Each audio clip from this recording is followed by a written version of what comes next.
O que acontece quando um acidente terrível não tem um único culpado? A história que a gente vai desvendar hoje é baseada num processo real, mas com todos os nomes trocados, claro. Vamos mergulhar fundo nos fatos, nas provas, para tentar entender como a justiça decide quando todo mundo parece estar errado. É uma análise que mexe com a nossa percepção de certo e errado, de culpa e consequência. 29 de setembro de 2019, Rodovia Estadual 617. Grave bem essa data e esse lugar. Foi ali que o destino de várias pessoas se cruzou da forma mais trágica possível. Um evento que não só abalou uma comunidade inteira, mas que também colocou o próprio conceito de culpa em xeque. Imagina o desespero. Essas são as palavras de quem viu tudo acontecer. A voz de um amigo que teve que assistir, impotente, ao momento exato do impacto. É uma memória que virou a primeira peça-chave de uma investigação que estava só começando. Vamos então para a primeira parte. Uma noite trágica. A gente precisa reconstruir o que aconteceu. O que era para ser só o final de um domingo tranquilo com amigos, acabou virando um verdadeiro pesadelo na estrada. Então, o cenário é este. César Novaes e Túlio Fonseca, dois amigos, numa moto. Eles estão voltando de um churrasco. Logo atrás, vem outros amigos em outra moto. E aí, do nada, uma colisão frontal com o carro. O resultado foi devastador. César e Túlio morreram no local. E aí, claro, a investigação começa. Com 2 vidas perdidas, a polícia precisava de respostas e rápido. Como que uma batida tão violenta aconteceu? As primeiras peças desse quebra-cabeça começam, então, a aparecer.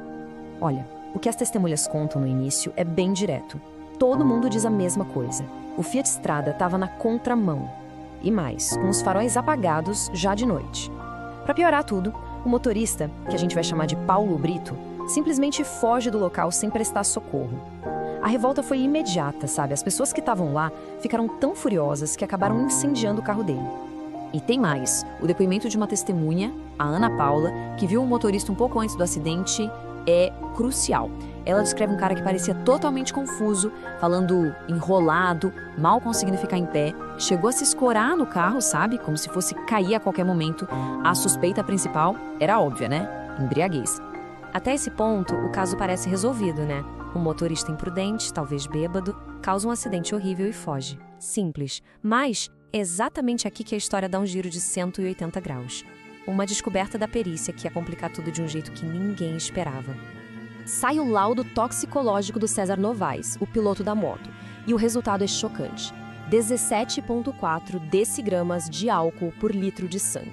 Para ter uma ideia do que isso significa, o limite para ser considerado crime de trânsito é de 6 decigramas. Ele estava com quase o triplo do limite, o piloto da moto. E a coisa não para por aí, não. O laudo do passageiro, o Túlio Fonseca, também vem com um nível altíssimo, 11,7 decigramas por litro. Ou seja, de repente, as vítimas do acidente também estavam e muito embriagadas. E aí fica a pergunta, né? Uma pergunta inevitável. Essa informação muda tudo? Essa nova peça no tabuleiro, ela altera a percepção de quem é o culpado? A responsabilidade do motorista do carro diminui? Ou será que até desaparece por causa disso? Beleza, vamos para a terceira parte. 2 versões, uma colisão. Porque é isso que acontece. Com essa revelação bombástica, o caso se parte no meio. De um lado, a acusação, ainda focada no motorista do carro. Do outro, a defesa, que agora tem um argumento novo e muito poderoso. 2 histórias completamente diferentes sobre o mesmo acidente. O centro da briga, então, vira este aqui. A acusação insiste. O Paulo Brito estava dirigindo de um jeito super perigoso, na contramão, e ele causou o acidente. Ponto. A defesa vem com tudo e diz, não. As vítimas estavam bêbadas, participando de um racha, uma corrida ilegal, e por isso bateram no carro. E a fuga dele? Como fica? Para a acusação, é a prova final da culpa. Ele fugiu para não fazer o bafômetro, para escapar da responsabilidade. Já a defesa diz que foi um ato para salvar a própria pele, um estado de necessidade, porque ele fugiu com medo de ser linchado pela multidão, que de fato acabou botando fogo no carro dele.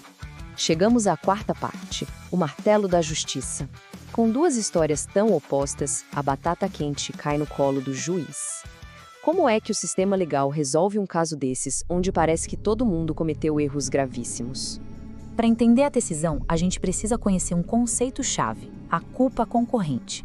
O que isso quer dizer em bom português? que no direito penal, mesmo que a vítima tenha uma parte da culpa, como estar bêbada, isso não apaga a culpa do réu se o que ele fez também foi decisivo para o resultado. Basicamente, um erro não anula o outro. O outro conceito importante é o estado de necessidade. Essa foi a carta na manga da defesa para justificar a fuga. A lei prevê que não é crime se a pessoa age para se salvar de um perigo real que está acontecendo ali na hora. A defesa argumentou que o risco de linchamento era exatamente esse perigo. E como o juiz decidiu? Vamos por partes. Primeiro, ele entendeu que a causa principal, o que deu início a tudo, foi a atitude do réu de dirigir na contramão e com os faróis apagados. Segundo, ele não aceitou a desculpa do estado de necessidade para a fuga. Por quê? Porque as testemunhas deixaram claro que ele tentou fugir logo depois da batida, antes mesmo da multidão se formar e virar uma ameaça real. O resultado disso tudo? Condenação. E a sentença não foi leve, não. 8 anos e 2 meses de cadeia em regime fechado. Uma pena bem dura que reflete a gravidade do que aconteceu ali. 2 pessoas morreram. Mas a história não acaba aqui. Vamos para a última parte: justiça ou impunidade. Como acontece em muitos casos complicados assim, a decisão do juiz não foi o ponto final. A defesa, claro, recorreu. E a batalha pela justiça, ou, na visão deles, contra uma injustiça, ganhou um novo capítulo. No recurso, a defesa bateu nas mesmas teclas. Primeiro, não existia prova concreta, um exame de que o réu estava bêbado, justamente porque ele fugiu. Segundo, eles insistiram que a culpa principal foi das vítimas, que comprovadamente estavam embriagadas.